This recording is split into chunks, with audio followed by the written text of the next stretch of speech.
Don't start the music again, I swear. Good evening and welcome to NASA's Kennedy Space Center in Florida. It's basically the final thing that you have to look over before they launch people.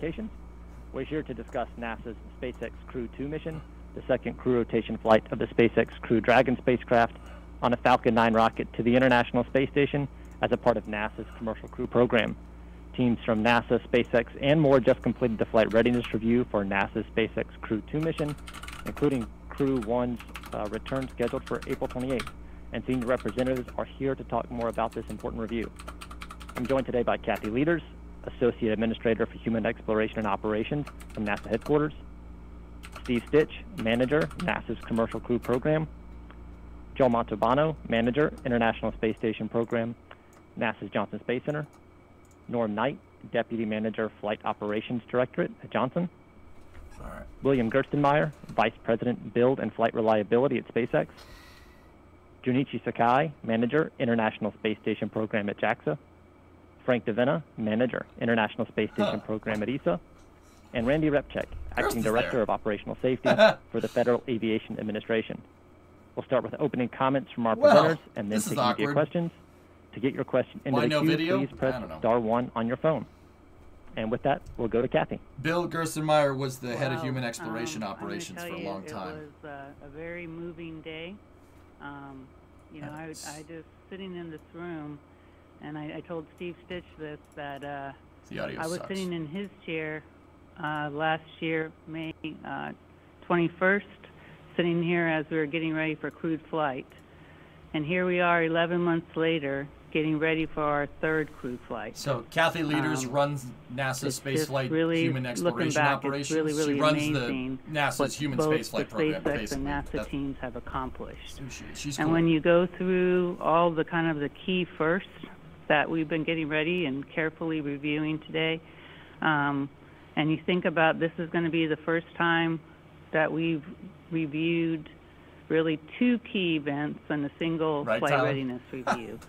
A launch of our next increment mission at the same time as we're getting ready for landing of our first full increment mission. Very, very exciting to be in this operational cadence.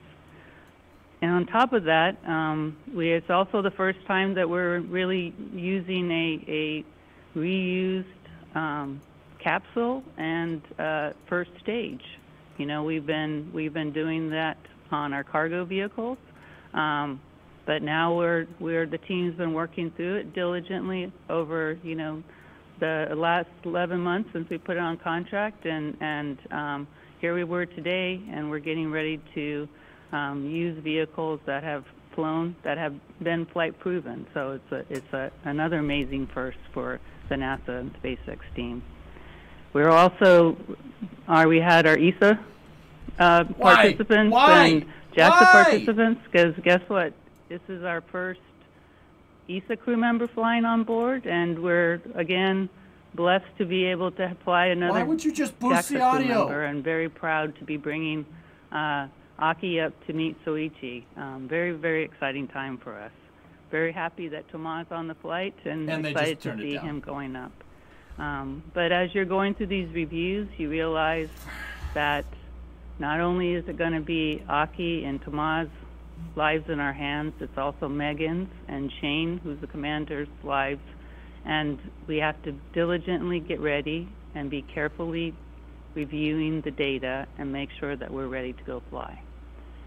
So we had full participation by the key NASA folks in the review, very, very, very detailed reporting from SpaceX and the Commercial Crew Program team and the ISS program team, diligently presenting their data.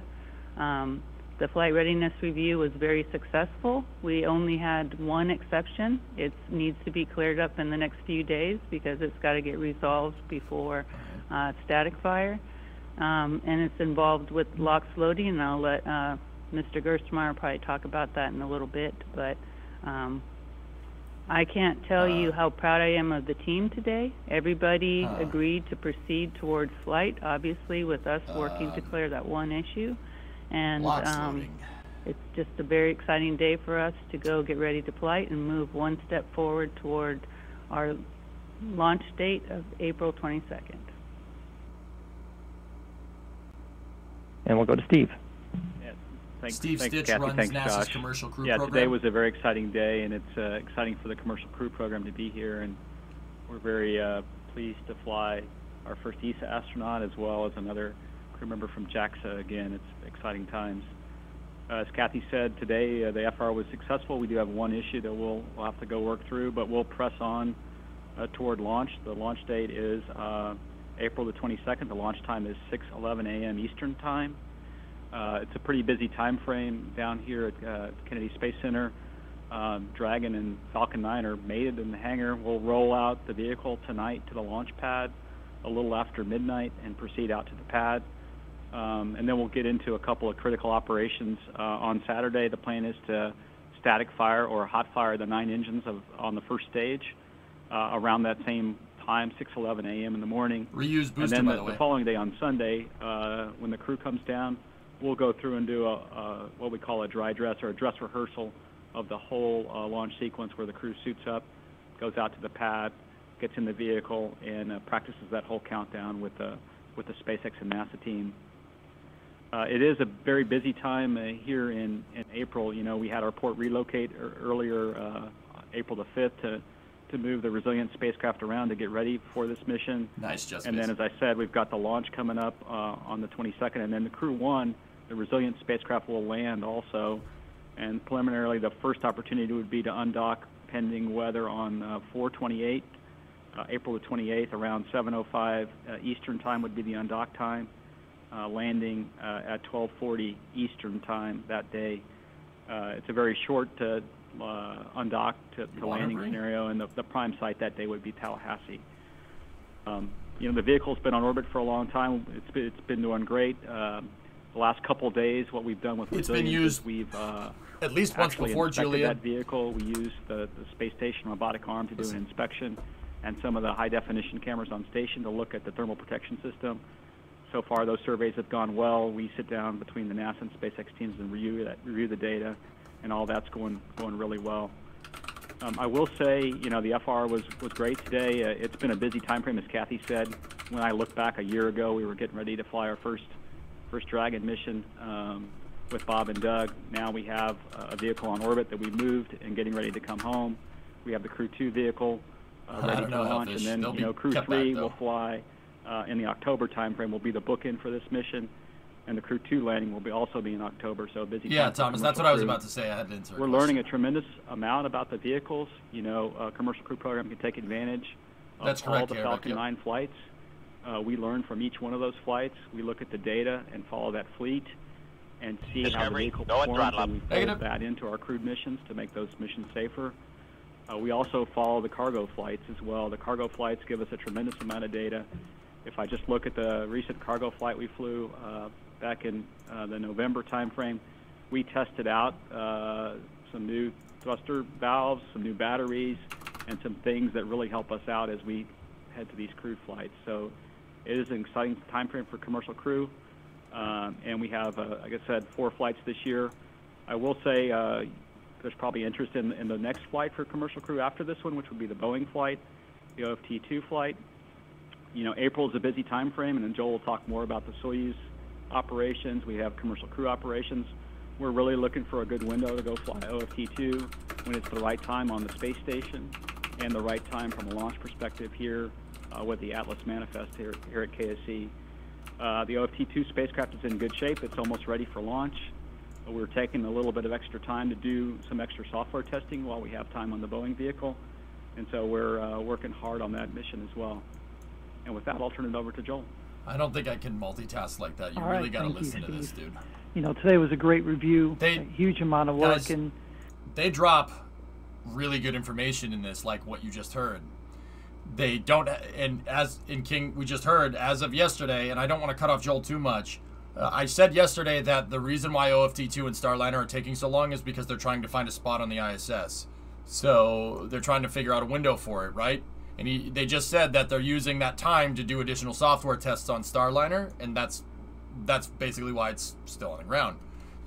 These FRRs, I like listening to them. You get bits of information, but I honestly have to sit here and listen to them. Of leaving low Earth orbit and going to the moon, and then eventually to Mars. With the launch date of April 22nd being Earth Day, I'm proud to be part of a program that uses this great space station we have to study the Earth in many ways, and how what we do on orbit benefits the people here on Earth that don't get to fly but get to reap the benefits that we have of the International Space Station. This will be the first time we'll have two U.S. crewed vehicles docked to the International Space Station. And just a quick note on current operations. Last Friday, we had an awesome Soyuz launch, and we've been operating almost a week with 10 crew members on board, and all the systems have been fine. We haven't had any issues at all with that, and we're also looking forward to a nice Soyuz landing late tomorrow evening. Once the Soyuz crew is safely on the ground, all the team will focus on the final steps we need for the Crew 2 launch on April 22nd. So again, just an exciting time, and with that, I'll hand it over to Norm. Thank you, Joel. Well, this was an important milestone today because this is when the teams come together, NASA, SpaceX, and all those involved, and we put that stamp of approval that it's safe for our astronauts to get on the vehicle and launch, and in this case, with Crew 1, come home safely.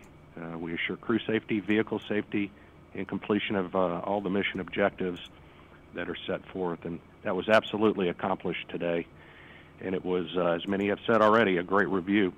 And that crew focus was very evident today because the commander, Shane Kimbrough, for Crew 2, started the review, which was a great focus on this is what this review is about.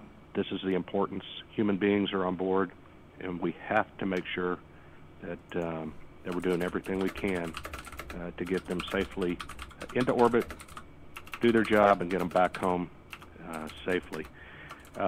Shane passed on his appreciation for the great training that the crew has received, how hard all the people have worked over many, many months getting prepped and ready to go, and also a thanks for everything that was done for Crew 1 and guaranteeing their successful landing as well. Kathy talked a little bit about, you look back over this last year and all the success. Steve and Joel hit on the activities on board the International Space Station, including our Soyuz vehicles. The teams are doing this in the midst of COVID, and we're pulling together. We're not letting that be a barrier. We're overcoming, and it's really a testament to all the teams involved on what you can do when you focus on an objective and you work together to guarantee success. So it's been really great to see that. The crew's excited. They are flying from Houston to KSC tomorrow. They'll arrive here tomorrow. They're in quarantine right now, but they'll go into astronaut crew quarters, into full quarantine, and start their mission prep. So exciting times, and again, just a fantastic review. And with that, I'll turn it over to Bill Gerstenmaier. Gerst. Thanks, Norm. It's an honor and privilege to be here today. Again, this is all super exciting, but it's also an incredible responsibility for all of us. Human spaceflight is humbling. It's difficult. We've got to really listen to our hardware. Both the data and our real-world lessons learned, they've got to take all those in and understand what we're ready to go do to make sure we fly safely. And spaceflight, and especially human spaceflight, is not tolerant of error. So this review is a great time for us to stop for a minute, to stop, step back, look at everything, and make sure we're really ready to go fly. And that's what we did today. Me too, Ian. As Kathy described, there's one item we still need to do a little more work on. In Texas, we discovered there was a potential loading error, or where we may actually be loading a little extra oxygen in our tanks normally, and we've been doing that throughout our flight history. We reviewed that with the NASA team today, but we didn't have enough time to really go over all the data and look at all the consequences of what that could mean and make sure that it's really right. So to just be extra certain, we took an exception. We'll go work on that over the evening tonight, and tomorrow morning we'll get together. It's a Merlin 1D vacuum, and we'll go review that and make sure we're really ready to go fly and ready to go do the static fire moving forward. So again, privileged to be here. outstanding effort by everyone pulling together and working and doing the. Wonder why they're trying to load more locks. We're really ready to go fly and go do this next major activity for us. So thanks. And next we'll go to Junichi Sakai.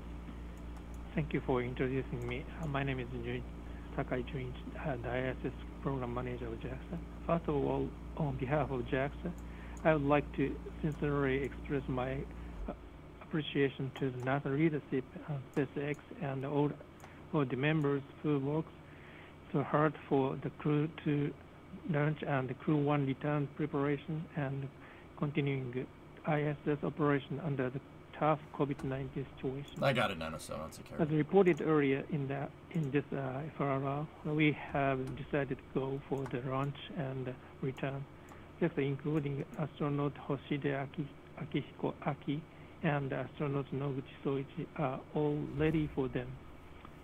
For astronaut Hoshide, this is his third launch flying Space Shuttle Discovery in 2008 and what, Zeppelin? Spacecraft in 2012. Hey, what's up? It is a great pleasure not only for me but also for JAXA and Japan. The Japanese astronaut board the operational spacecraft of Crew Dragon twice in a row after astronauts. The station doesn't need liquid oxygen. I think this is no, they wouldn't do it that way. They're on they're talking on the first stage, dude. So that doesn't make it near the ISS. But I don't want to talk too much. Partners for years, and the ISS, especially with NASA. I do believe that astronaut Hoshide will contribute to the Expedition 65 mission and commander and succeed in the mission with his Supreme NASA and the ESA Krieg's astronauts. In addition, I hope astronaut Noguchi and the other Crew 1 staff same return. I think they are opened a new era of space exploration for the world as the crew member of the first operational commercial spacecraft. I do believe they have both us courage and hope for all of us. I'm looking forward to this launch, and we will prepare everything for the launch preparations. So thank you very much. Okay. Thank you. And now we'll go to Frank DeVinner. Good evening, everybody. I would like to join my JAXA colleague in thanking all the teams from NASA, SpaceX, but also all our international partners for conducting a great review today. Very good discussions. We are, of course, very proud that Thomas can fly as the first European crew member on a SpaceX vehicle from U.S. soil to the International Space Station. With Thomas and with Crew 1 already, we go to 4-person crew on orbit, and as Joel mentioned already, this is great for utilization to have 4 USOS crew members on orbit. We got a great presentation today as well of all the science that's being done on the International Space Station and all the time that we have now available, and this is essential for Europe that we can really execute our scientific program. It's not only our scientific program, also during this flight we will see the launch of the MLM in July with the European robotic arm that will fly to the International Space Station, a program that has been waiting very long to fly, and we are very happy that we will now finally have it on orbit, and that Thomas will also be able to take place in the commissioning of this European robotic arm. In 2019, at the end of 2019, our ministers of ESA in the Space 19 Plus conference have given us a 30% increase in funding for exploration and human spaceflight, and of course the fact that Thomas can now fly, but not only Thomas, but we will have for the first time 3 ESA crew members in a row flying to the ISS, so we will be present on the ISS for a year and a half for the first time since it was conceived in the years 2000, so in 20 years. So this is a great step forward. Thomas will be commander, while Matthias will join him on orbit with the next vehicle. There's a robotic arm, an so ESA robotic arm attached to Nauka. For Europe, and they haven't attached it yet, but they will. It's there. It's next to Nauka. Even more funding in our Space 22 conference, and as mentioned before, with all these successes, hope that we can also leave low Earth orbit and go further into exploring the rest of the universe with the first step to the moon and to the gateway. Thank you very much. Cool. Thank you. And we'll go to Randy Repchik. Right, thank you. As always, the Federal Aviation Administration is pleased to partner with NASA in its Commercial Crew Program. Our job is to ensure that the commercial space operator, SpaceX, meets all federal licensing requirements designed to protect public safety during the launch. We also work very closely with the Space Force's 45th Space Wing in its range safety function. So it's pretty quiet for us. We have no licensing issues at this time, so we're good to go. As we do for all licensed launches, we will have safety inspectors on site to monitor compliance. But otherwise, we look forward to a successful launch. Thanks. Thank you. And we'll now take time for media questions. As a reminder to press star 1 on your phone. This is going to be fun. And to ensure as many people get a chance to ask a good time as possible, please limit your question to 1 per person. And then also, if I don't, please state your name and affiliation and to whom you're directing your question. They're all going to ask about the locks thing. And with that, our first question will go to Bill Harwood at CBS News. Bill usually asks a good question. Oh, hey, thanks, guys.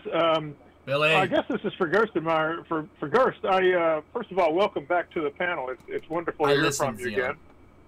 Could you give us a little more details on whatever this exception is you're looking at? I wasn't sure I could really understand what the issue actually is. Thank you very much. That's a good question. That's what I would ask. What the issue is, we were doing a test in Texas where we load the stage and then we do an integrated stage firing to verify that the rocket is ready to go fly. And when we were doing that loading, we got interrupted because of some weather conditions, so then we changed some of the configuration, and that gave us some insight that we don't typically get, and we got to see that the amount of oxidizer that we had loaded in the tank was a little bit different than what we had analyzed it to be. So we physically got a chance to detect what it was. For the first time, we saw a small difference in loaded oxidizer, and because of that difference, we want to investigate that some more and then look at the consequences of what that could mean to us. This is the configuration we've flown in all our flights, so it's not something new to us, but it's something we discovered, and like we described at the beginning, we really pay attention to these really small things. I think in a normal program this amount of difference wouldn't matter to anyone, but in our world we're going to take the extra step, go review it, look at the consequences, what happens worst case, what if is it an indicator of something that's even more serious? We'll have those discussions. We'll share all that data with NASA and make sure that we're really ready to go do what we need to go do for the static fire coming up. Sawyer, how baller of a move was it to pick up Gerst? Whoever facilitated that's a friggin' genius. And I think our next question will go to Irene Klotz at Aviation Week. Gerst used to run Thanks. NASA. Welcome. Echo Bill's welcome to you, Gerstenmaier. It's nice to hear your voice. One quick follow to Bill's question is how much extra liquid oxygen did you find? And a question for Kathy, what's the status of the crew exchange seats for MS-19 and beyond? Good question. And are you expecting any issues from the new trade sanctions that the Biden administration is pursuing? Thank you. Behave, guys. I'd say in terms of pounds or gallons or whatever, I would look at it propellant level in the tank, and the propellant level was about 3 to 4 inches different than we had anticipated that it would be in the tank. Interesting. I want Gerst's question. No.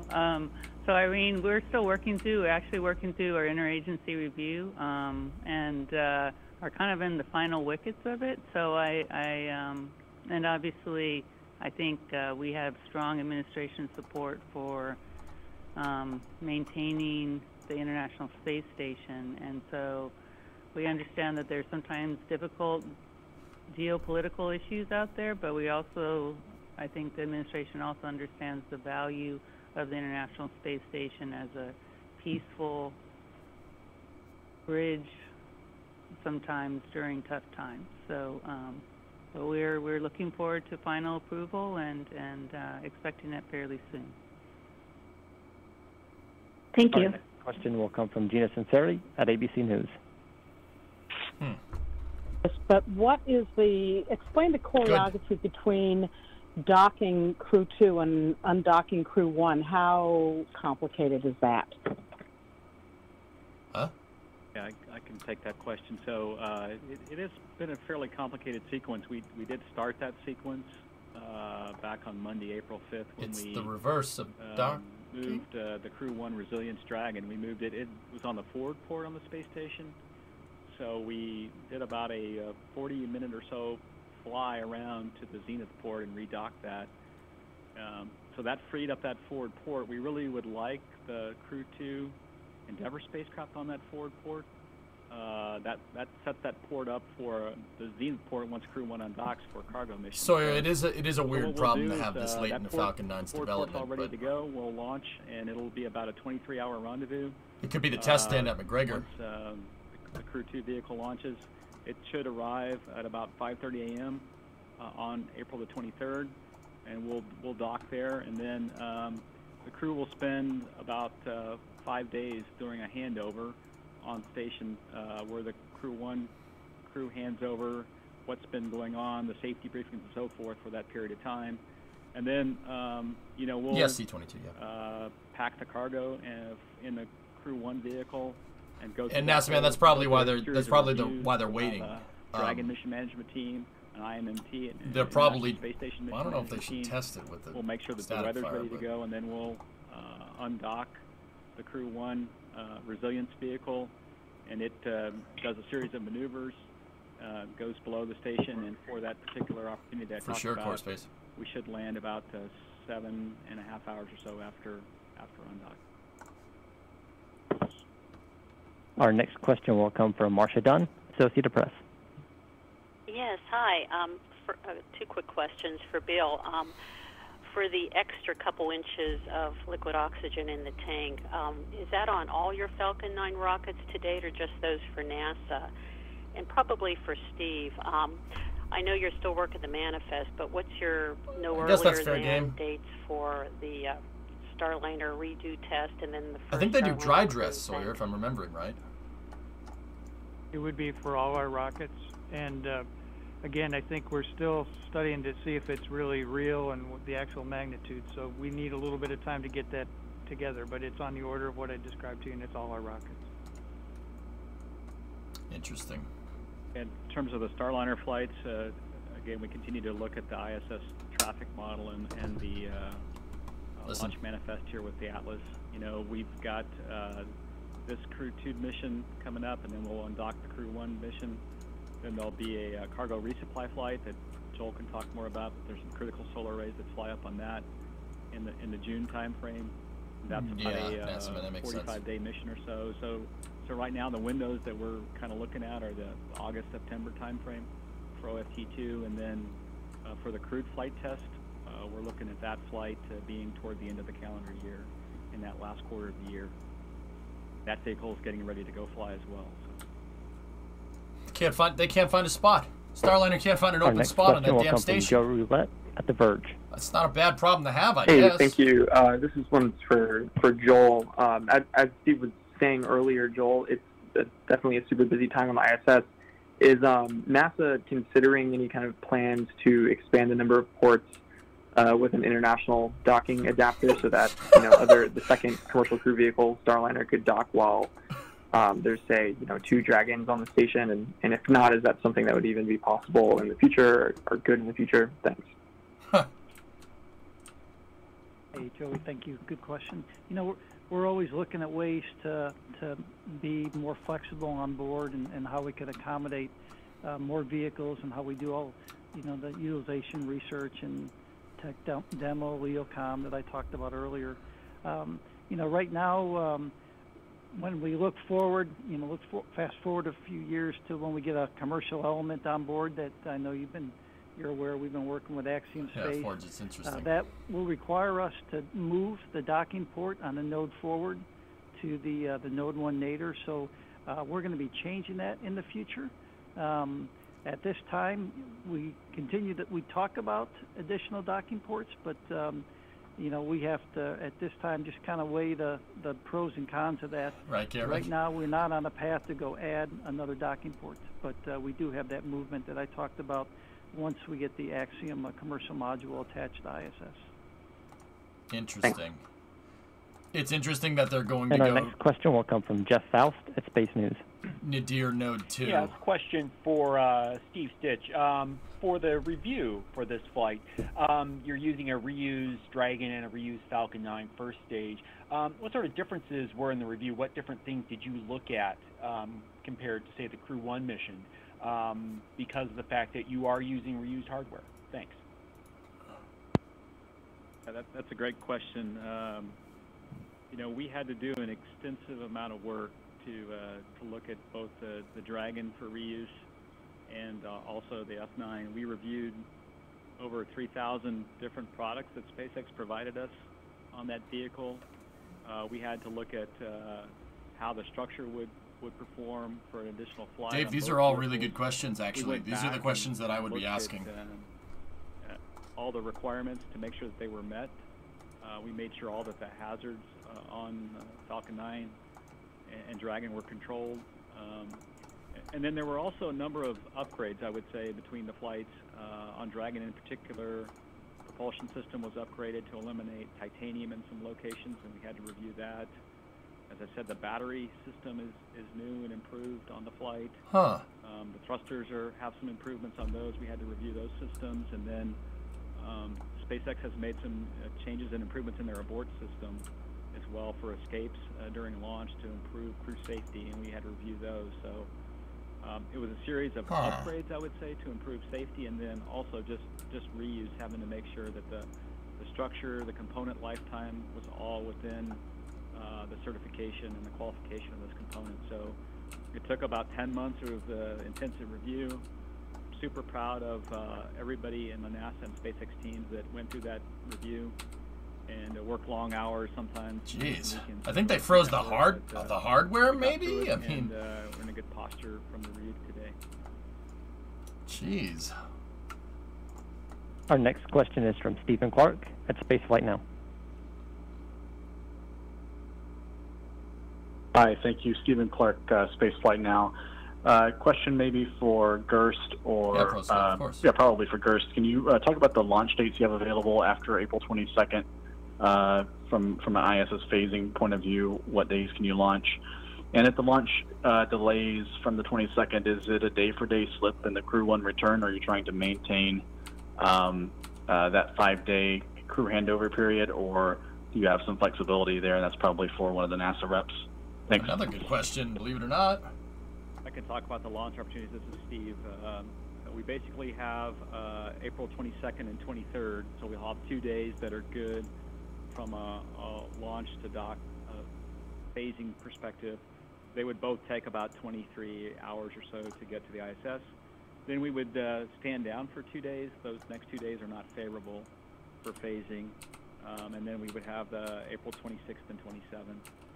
And we would adjust that landing time to preserve that 5 days or so of handover. We have to look at the operations really carefully in terms of the undock times, but we would go ahead and adjust that landing time to preserve that time.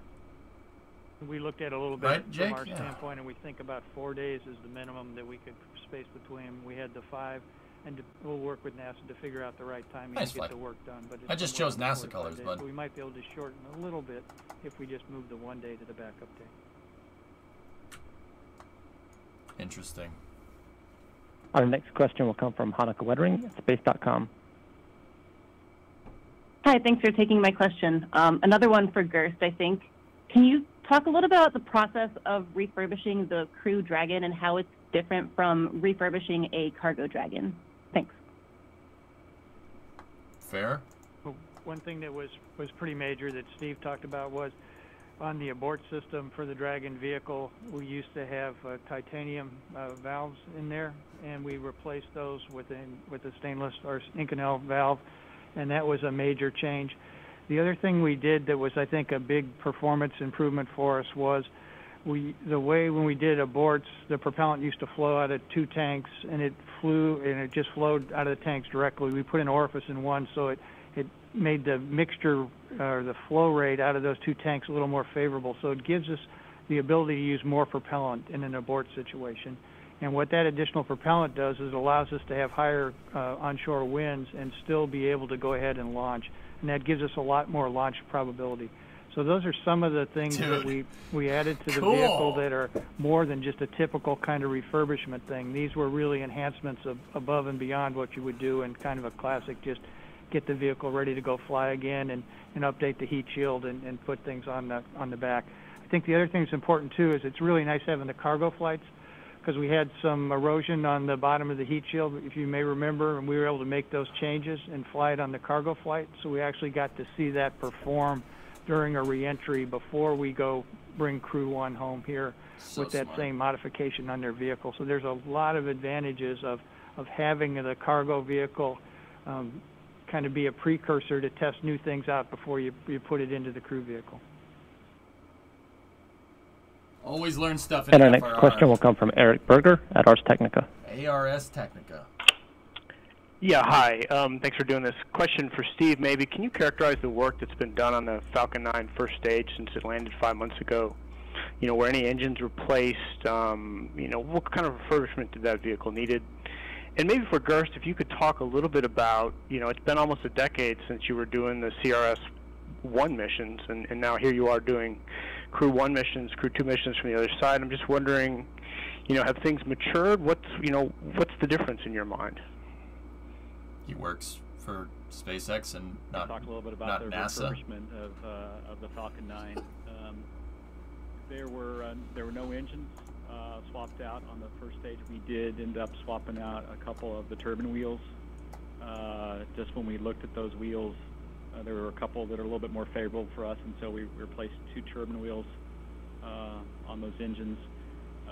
We did a whole bunch of inspections. You know, for our NASA flight, we have a number of inspections that we require.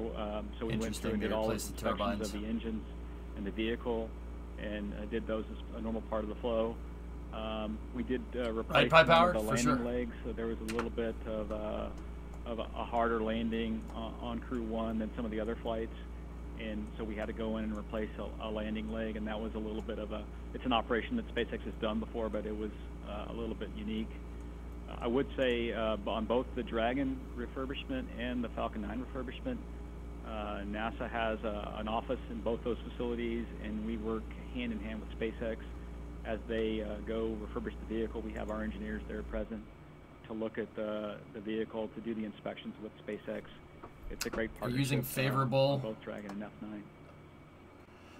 ProSkill, what I find with engineers is that you don't read it. You don't read remarks, right? This has been a pretty amazing time. You don't read any more into it than you need to. If they say favorable, that just means that the one was in better condition than the other. Engineers are very literal with how they speak. The thing that I think about more than anything is that we're still beginning in this process, that we need to not get lulled into thinking that this is fully operational and we're ready to just continue this in an easy manner. There it is. This is still very much a learning experience for us.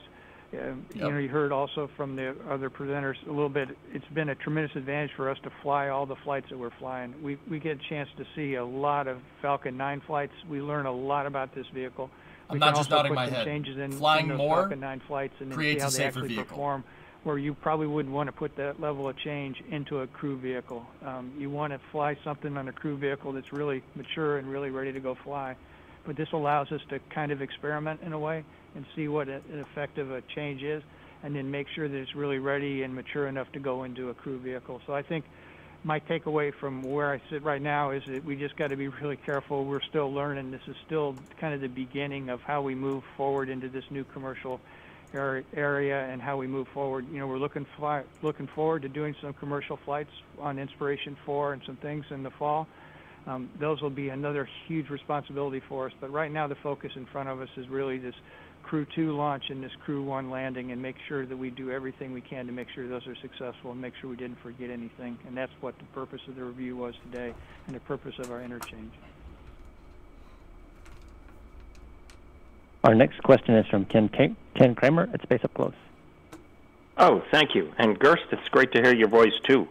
Actually, I'd like to follow up a little bit about what you just said about the Inspiration 4 mission. Of course. You've actually got, I think, 2 commercial flights coming up with Crew Dragon.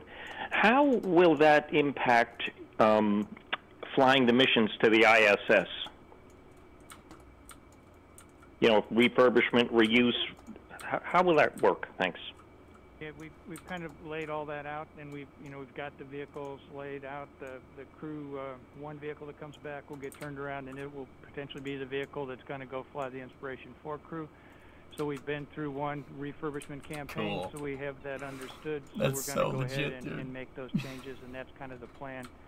Again, we'll do the right thing and make sure that we favor the right customers to give them the right launch times at the right point moving forward. But I think we've got a pretty good plan to do the Inspiration and then the Axiom flights. Axiom flight will probably be next year. And our next question is from Camden Hall at Talk of Titusville. Inspiration 4 and Axiom are private question. My question is for Kathy about launch morning and the timeline. Could you give us an idea about what time the day will begin for pre-launch activities for the crew? Thanks. Way before the launch. Actually, I think, Norm, you're probably the right person to talk about. Let me see here. So we have launch at like I think these are Eastern time. 6:11 is the launch time. So leading up to launch, the crew will wake up around 11:30 the day prior in the evening, late. They've started a sleep shift. Obviously, when they arrive tomorrow, they'll start that sleep shift. It'll culminate to where they wake up at around 11:30 p.m. No, Proskill, I'm talking to somebody. Just prior to launch day. They'll get into their activities that morning. They'll have their meal shortly thereafter. They get into suit donning about 2 hours after wake up, maybe 3. They'll get briefed. They'll get out to the pad. They'll get strapped into the vehicle. Again, launch is around 6:11. And then they have obviously a full day because, you know, after launch they have on-orbit activities, which include, I believe, a PAO, public affairs session. So you'll actually be able to hear from the crew and how they're doing. And then they'll go to sleep and get prepped for wake up that next day for the critical rendezvous. Our next question will go to Bill Harwood at CBS News. Billy, again. Yeah, thanks. And this is for Gerst. It's really a simple one, and I might have just missed this earlier. Is that LOX issue you discussed, is that just on stage 1, or do you have the same issue with stage 2 as well? And secondly, how much fun are you having these days? What's it like on the other side of the fence? Hey, it's only stage 1, and I can talk to you later about the other things. Our next question is from Stephen Clark at Spaceflight Now. I can talk to you later. Engineer to the end. Thanks for taking another question. Following up on a couple of questions to Gerst earlier, just curious about the manufacturing and production flow for Crew Dragon and Hawthorne. I presume you're building a new vehicle for Crew 3 in the fall. You know, how's the production line humming along? How many spacecraft do you expect to have in your fleet soon? Thanks. We have a new cargo Dragon that's undergoing manufacturing right now. It's about ready to ship down here fairly soon in the next couple days. So it's in very good shape. And then you're right, the Crew Dragon is sitting right behind it in the clean room. It's also in pretty good shape overall, and it's going to ship down here, I think, sometime in August, I think, is the basic time frame of when it's coming. And again, it's making good progress. I can tell you one thing that's fun is I get a chance to go walk down and walk in the clean room and actually see both of those vehicles and get a chance to see how the hardware's doing and talk to the folks that are working on the hardware to get it ready to go fly. And that's a special thing to be around the actual spacecraft that are going to do these missions. Yeah, Bill's a shuttle engineer, guys. Gerst is looking younger, and I'm looking older. That's what I'm trying to figure out. We have time for just a few more questions. And our next will go to Gina Sinceri at ABC News.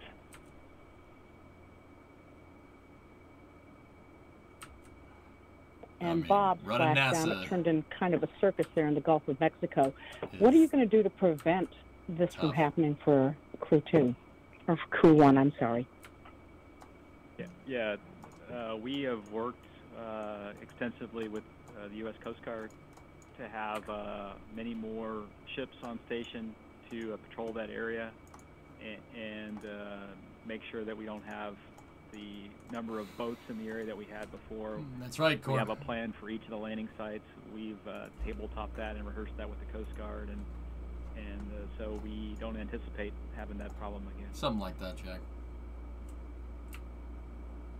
And our next question will come from Irene Klotz at Aviation Week. Thanks. Bill, following up on what you said about this being early in the program, are you comfortable with non-professional astronauts flying this early?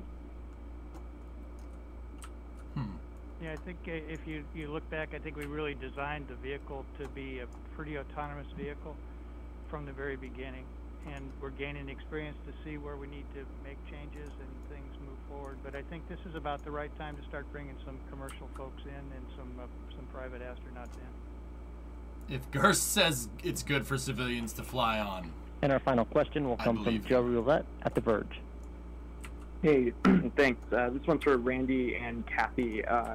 Did SpaceX's SN8 license violation in December prompt any changes or increases to the compliance monitoring for SpaceX's other missions like this one, like Crew 2? Thanks. Joey. Yeah, this is Randy Repchek.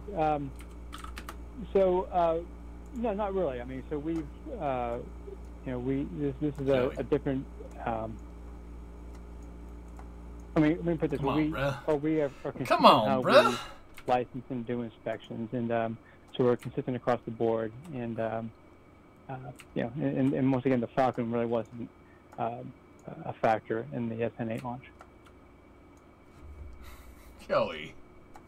You're better than that, man. Come on. Thanks, everyone, for joining us. I'll turn it over to Kathy Leaders for some final comments before we wrap. Right. Once again, I mean, we've all, I think, said many times what a great day it was, what a thorough review. I think you've also heard many times through the conversation how important it is for us to continue to stay vigilant, and we will. We, along with our SpaceX partners, and, you've heard Mr. Gerstenmaier also talk about the fact that they on their side will be vigilant also, and so we will continue this partnership between NASA and SpaceX, and we'll continue to stay focused on doing the right things to fly our crews. And so I really appreciate you guys tying in tonight and following along, and the team's going to carefully resolve the one issue we had and continue to go through the next steps, which include getting ready for static fire, obviously going through all the final issues that we have, getting ready for our launch readiness review on Tuesday, or very, very early in the morning on Tuesday, and then continuing, as you all know, to watch the weather to find out what's the right day for us to go fly. But very, very proud of the joint NASA and SpaceX team today. Thank you. And that's going to wrap things up for us here. NASA's SpaceX Crew 2 mission is targeting launch to the International Space Station on Earth Day, April 22nd at 6:11 a.m. Eastern from Launch Complex 39A at NASA's Kennedy Space Center.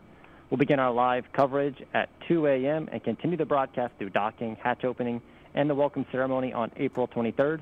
Our next event for this mission is tomorrow, Friday, April 16th. You can watch on NASA television, the NASA app, and NASA's website about 1 p.m. when the crew arrives to Kennedy Space Center. We'll have more on this important mission to come, so follow us along at nasa.gov/commercial crew. Thank you, and goodbye. It has a toilet, Ryan. It's below the hatch. All right. Looks like SpaceX encountered, because they scrubbed a test firing because of weather conditions, it looks like they had some deviance in the engineering because they changed up the testing regime inadvertently because of weather for the core stage static fire. Yeah, that probably... Gerst is probably the one that said that they need to report that, to be honest. So, okay. The reason you probably... If you haven't heard about this guy, Bill Gerstenmaier before... Bill Gerstenmaier was the head of NASA's Human Exploration Operations Mission Directorate for, like... Well, shoot. I don't know. It was like 10 years. He ran NASA's Human Spaceflight Division. HEOMD is anything that has to do with launching people into space. So that's like manned spaceflight. Gerst ran it for, yeah, sorry, it was like 15 years. He ran it through the end of the shuttle program, through commercial crew, pretty much all the way until, I think it was 2018. 2018 he left. Jim muscled him out. Yeah.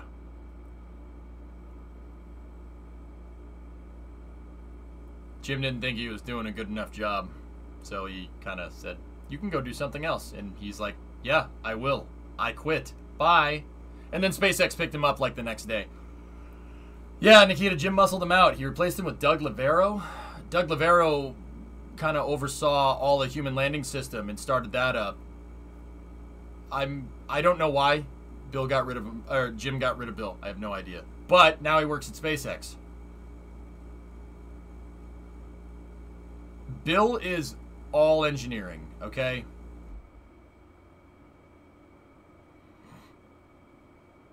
Jim didn't like that Bill was going too slow on human landing system. Yeah, I mean, maybe. Recognize the hull. Let me see. Huh. Nice. Well, I hope he's doing something important. Oh, he runs the Dragon program. Nikita, he runs Dragon operations. Yeah, of course he's doing something. Bill, if you ever, I've watched plenty of press interviews with him.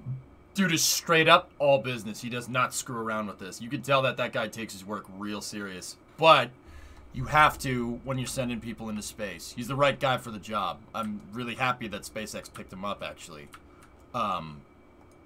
Because, yeah, he is the right dude for the job. Abso-freaking-lutely. Yeah, I'd never seen the guy smile. Ever. Seriously, I've never seen a picture of him smiling. Like, maybe once. Like, he was like, eh. He's more than that. We replaced Hans, VP of Build and Flight Reliability. Oh, boy. I managed to get one emotional answer out of him when I interviewed him, but he tells it like it is. The guy's an engineer to the end. Engineer to the end. Oh, hey, TJ. Long time no see. Gerst's successor got pushed out because he leaked to Boeing why their HLS bid was so bad, and Boeing tried to fix their bid. TJ, I think everybody calls it a conflict of interest, and it is. It is a conflict of interest, but I think Doug Lavero did it because NASA didn't like any of the other HLS bids. They really wanted a two-stage entrant into the system. A two-stage lander. They got a three-stage lander and two single-stage to orbit landers. NASA was really looking for a two-stage. I firmly believe that's why Doug Lavero did what he did, but doesn't matter. Conflict of interest is conflict of interest. That was a bonehead move.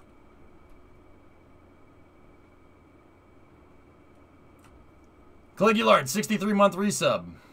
I understand what he was trying to do, NASA man, but you still can't do that crap. You gotta call it fair. You have to be. You can't do that. That's really, really illegal. Well, maybe. I don't know. Semi-related, but how will they even, or do they need to test the glass cupola for the Inspiration 4 mission? They'll probably do vacuum tests with it, King, if I had to guess, but yeah. I don't know. But yeah, you gotta play it by the rules. That's what our whole system's about. You know, that's why we have the rules. Yeah, that's, you know, like, important or something. Am I right?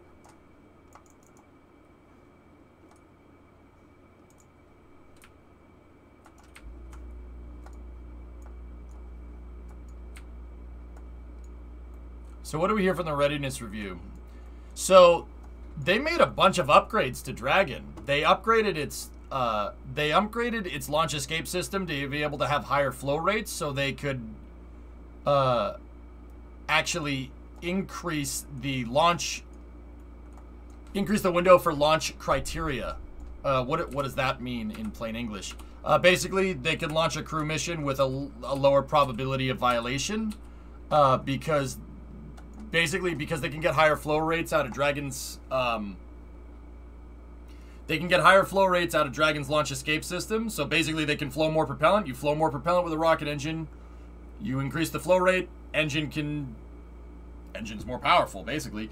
Because they did that, Dragon can actually trigger Falcon and Dragon can trigger a launch escape in more inclement conditions. So they actually increased the nominal window for launch criteria, which could lead to a lesser probability of violation, which means that they could launch in more inclement weather, basically, or more inclement wind.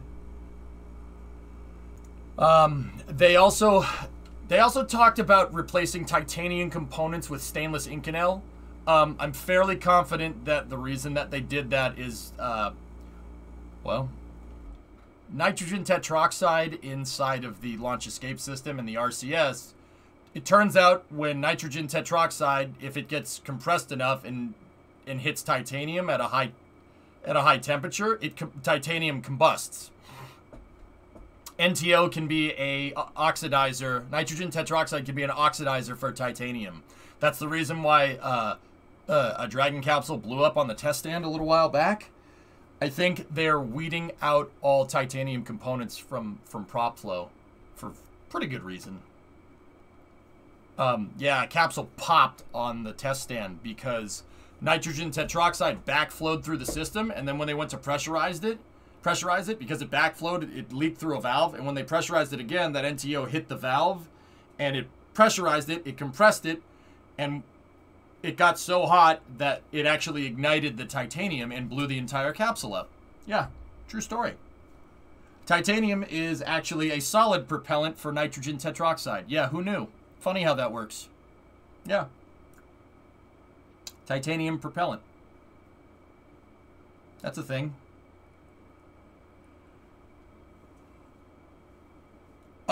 So, yeah, I'm pretty sure SpaceX did upgrades to the capsule to A, increase flow rate for better launch conditions, and B, also, they're removing the titanium out of the area so that it's impossible for that to happen.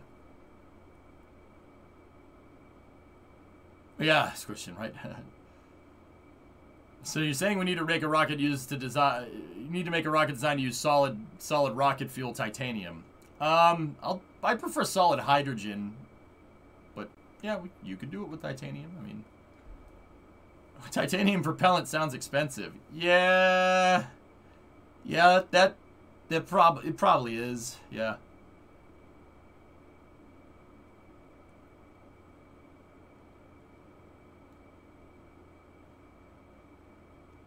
Yeah, more wiggle room for any launch commit criteria. I mean, NASA, man, we were talking about this during Space News. One of the things that creaked the shuttle program so much is that they didn't have this data. They didn't have the variety of data that they needed. The only way to get more data was to launch the stupid thing more. But, because Falcon 9, you know, has a lot of... The data and the R&D for Falcon 9 came from all the commercial missions that SpaceX had from launching all those satellites up into space and commercial resupply, obviously. So, Dragon and Falcon 9, first and second stage, are really, really, really, I mean, they're not fully matured. They're still upgrading stuff. But, they're, you know, that's... You don't screw around with human spaceflight. You got to get a wide variety of data, and you got to launch a lot before you even think about putting people on it. And Falcon 9 shows the right way to do it. Has Falcon 9 flown more than the shuttle yet? It's approaching it pretty rapidly, Talon. Yeah. In terms of crew launches, hell no. It's not even close. Dragon 2 has to fly, what, 132 more times? If you count DM1. Just DM2 and Crew 1, yeah, you need to fly 133 more times to even match the amount of people the shuttle had put into space, even to get even close. NASA was very smart to improve the private capital investments in the initial contract bids. That's part of the reason why they're here with this data. Yeah. Gotta pump up those numbers. Yeah, right? We should make rocket fuel out of thermite. Aluminum would probably be better. Oh, wait, they do that already. The SRB has aluminum it burns aluminum flakes, if you really want to know. So it's not the weirdest thing. Yeah, go look it up. Ammonium perchlorate, aluminum flakes, and hydroxyl terminated polybutadiene, I believe is what the SRBs were on the shuttle and on SLS. What kind of stuff did SpaceX have to do to make Crew Dragon reuse certified compared to Cargo Dragon?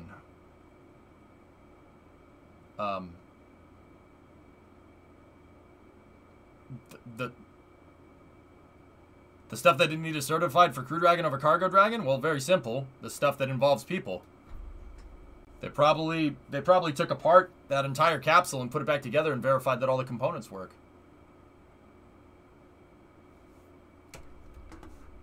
I like your funny words, Magic Man. Oh yeah, it looks good, man. It's beautiful.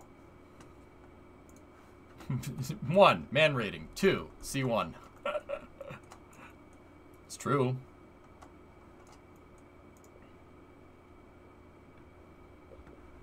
All right. Anyway, I'm gonna switch this over to Kerbal. We can keep talking about this if you want.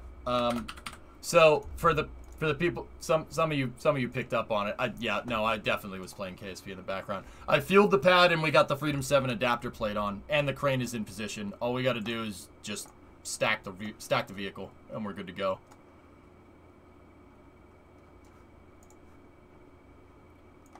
All right, Kamer. Yeah, pro skill and core space, I think, were the ones that said it. Yeah, I definitely was playing KSP in the background. I was trying to keep it on the down low. So I started listening, right? And I was like, okay. King in chat was like, hey, can you do both at the same time? And I'm like, I don't think so. I probably can't, but I'll try. And it turns out, yeah, I absolutely can. I can listen and work. It's no problem. No, I'm messaging a buddy. Yeah. I wanted to see if you guys would notice. I got some of you, I guess. How many missions before Starship